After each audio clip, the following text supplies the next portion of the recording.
আসসালামু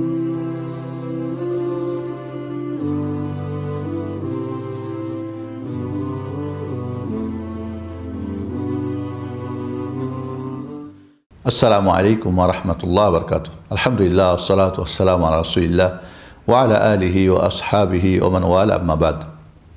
আউযু বিল্লাহি মিনাশ শাইতানির রাজীম। বিসমিল্লাহির রাহমানির রাহিম। ইয়া আইয়ুহাল্লাযীনা আমানু লিয়াস্তা'যিনকুমুল্লাযীনা মালাকাত আইমানুকুম ওয়াল্লাযীনা লাম ইয়াবলুগুল হুলুম মিনকুম সালাসা মাররাতিন মিন ক্বাবলি সালাতিল ফাজর ওয়া হিনা তাদাউনা সিয়াবাকুম মিনাদ-যাহিরা ওয়া মিন বা'দি সালাতিল ইশা। আপনাদের জন্য আজকের যে আমাদের আলোচনা সেটা হলো জিয়ারতের আমাদের আদব। জিয়ারতের আদবের ক্ষেত্রে আমাদের যে জিনিসগুলি খেয়াল রাখতে হবে, প্রথমত নিয়তটা ঠিক রাখতে হবে।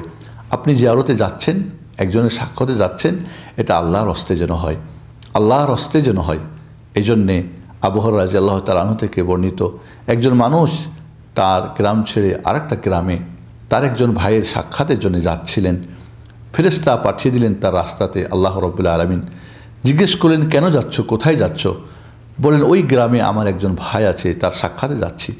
বললেন, সেখানে কি তোমার কোনো কাজ আছে, কোনো প্রয়োজনে যা সেটাকে করার জন্য যাচ্ছ? বলো, না, শুধুমাত্র তাকে আমি আল্লাহর হস্তে ভালোবাসি।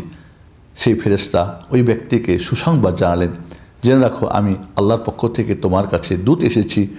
শোনো, তোমাকে আল্লাহ ভালোবাসেন যেমন তুমি তোমার ভাইকে ভালোবাসো।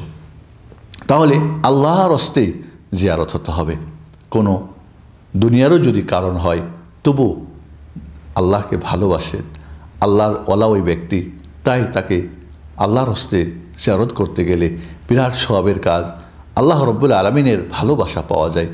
অতএব আমরা যখন জিয়ারত করব, কারো সাক্ষাতে যাব, তো কাউকে দেখতে যাব, পরিদর্শনে যাব, তখন যেন আমাদের এমন হয় সেটা হলো আল্লাহকে খুশি করার জন্যে সৎ নিয়তে আমরা যাব। এরপরে যেটা আদব খেয়াল রাখতে হবে, যে তিনটা সময় রয়েছে, সেটা হলো যে ফজরের নামাজের আগে এবং দুপুরবেলা যখন মানুষ খাওয়া দাওয়া করে রেস্ট করে, এবং এশার নামাজের পরে। এই তিন সময়, যেটা সূরা নূরের 18 নম্বর আয়াতে আল্লাহ উল্লেখ করেছেন, এই তিন সময় জিয়ারত করতে না যাওয়া। কারণ এই তিন সময় মানুষ ঘুমায়, ঘুমের সময়, এই সময় মানুষের রেস্টের সময়, এই সময় মানুষ বিশেষ করে স্বামী স্ত্রীর হয়তো একান্ত অবস্থা হতে পারে। এই জন্য এই তিন সময় জিয়ারত করতে যাওয়া যাবে না।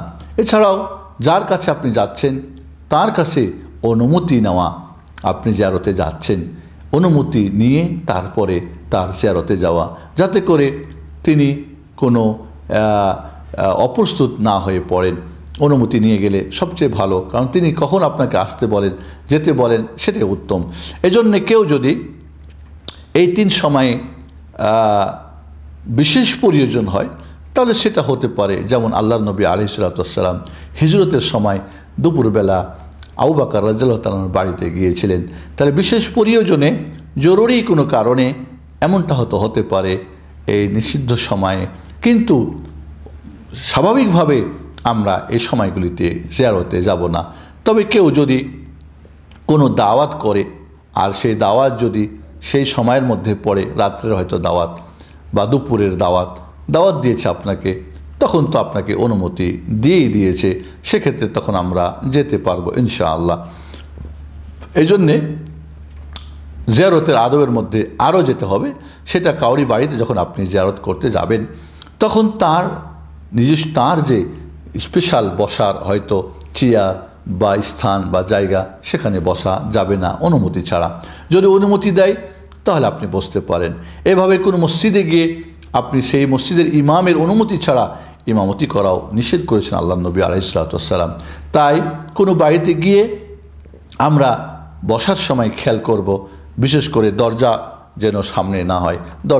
কারণ অনেক সময় হয়তো দরজার সামনে দিয়ে বাড়ির লোকজন যাতায়াত করতে পারে, যাদেরকে দেখা আমার জন্যে জায়েজ নেই, বা তারাও চাই না আমাদের দৃষ্টি তাদের উপরে পড়ে যাক। এই জন্য এমন এক সাইডে বসবেন যাতে করে দরজা বরাবর না হয়, কেউ যদি যাতায়াত করে দেখা যেন না পড়ে, আপনার চোখে যেন না পড়ে, এমন একটা অবস্থায় বসা দরকার। এবং বাড়িতে প্রবেশের সময় বাড়িতে প্রবেশের যে আদবগুলি, সালাম দেওয়া, অনুমতি নেওয়া, সেগুলিও প্রতি আমাদের খেয়াল রাখতে হবে। যখন আপনি জিয়ারতে যাবেন, সেই জিয়ারতের সময়টা আপনি ইবাদতের কাজে ভালো নিয়তে ওই সময়টা একটা কোরআনের আয়াত, একটা হাদিস, একটা ভালো কথা, একটা সুন্দর কথা, অযথা ফালতু কথা বলে যেন সময়টা লস না হয়, বরং সেই সময়টা, জিয়ারতের সময়টা একটা পুণ্যের কাজে, নেকির কাজে ব্যয় করার চেষ্টা যথাসাধ্য করবেন। সেখানে একটা নসিহত, সেখানে একটা ভালো কাজের আদেশ, মন্দ কাজের নিষেধ, এই জিয়ারতের ফাঁকে একটু দাওয়াতের কাজটাও করে নিতে হবে, এটা উত্তম ইনশাআল্লাহ। এইভাবে বেশি বেশি জিয়ারত না করা, প্রয়োজনে জিয়ারত করা, এবং যখন প্রয়োজন হয় তখনই গিয়ে জিয়ারত করা, অযথা যখন তখন গিয়ে মানুষকে বিব্রত করা সেটা ঠিক না। এজন্যে জিয়ারতের ব্যাপারে আমরা খেয়াল রাখবো, যে মেজবানের বাড়িতে আমরা যাব বা যার বাড়িতে যাব তার ব্যাপারটাও খেয়াল রাখতে হবে, তিনি কখন কি পছন্দ করেন, কোনটা করেন না। তাহলে যদি কেউ যখন তখন জিয়ারত করে, এটা মানুষ বিরক্ত হয়, অনেক সময় তার মধ্যে নেকির জায়গায় পাপের হয়তো আশঙ্কা থেকে যায়। এই জন্যে জিয়ারতের ক্ষেত্রে আমরা এ সমস্ত আদবগুলি খেয়াল রাখব। আর বিশেষ করে যদি রোগী হয় বা কোনো অসুস্থ ব্যক্তির জিয়ারতে যায়, তখন তার ব্যাপারগুলি আমরা খেয়াল রাখব।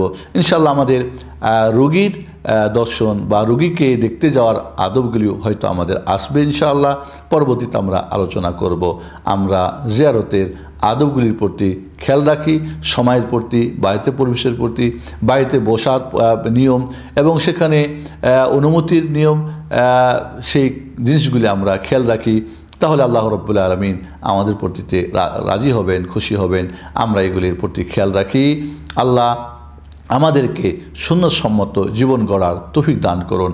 আদব কায়দা যে ইসলামের রয়েছে, এই সুন্দর বৈশিষ্ট্যগুলির মাধ্যমে আমরা আমাদের দিনকে, আমাদের ইসলামকে সৌন্দর্য করে মানুষের কাছে তুলে ধরি, এটাই হবে আমাদের প্রতি দাবি।